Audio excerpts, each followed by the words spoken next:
ما يحدث في المدرجات النهارده برضو مش بالصدفه. دي المستشفى. دي المستشفى الأميري في بورسعيد، توافد عليها المئات الحقيقة.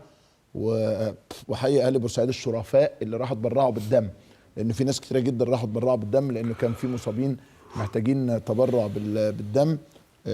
أنا مش هختزل بورسعيد في الآلاف بقى المرة دي، مش قلة من دسة بقى، آلاف نزلوا الملعب، مش هختزلها في هذا يعني العدد.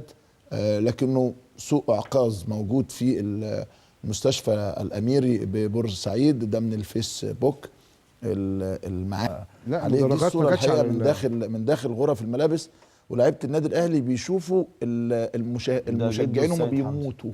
عشان كده كان بص الولد يا عيني عامل ازاي، لانه في واحد بيموت قدامهم وكلهم شباب صغير، وبركاته هو بيقول لي وائل جمعه ولا بيقول اسلام الشاطر، بيقول له اسمع الواد وهو بينطق الشهاده. حسام عاشور بيحط ايده على دماغه سيد حمدي وبيبكي بكاء حار. وتحولت غرفه ملابس النادي الاهلي الى غرفه عمليات، الى حجره عمليات جراحيه لانقاذ بعضا من مشجعي النادي الاهلي، لكن 3 منهم ماتوا على ايدي لاعبي النادي الاهلي.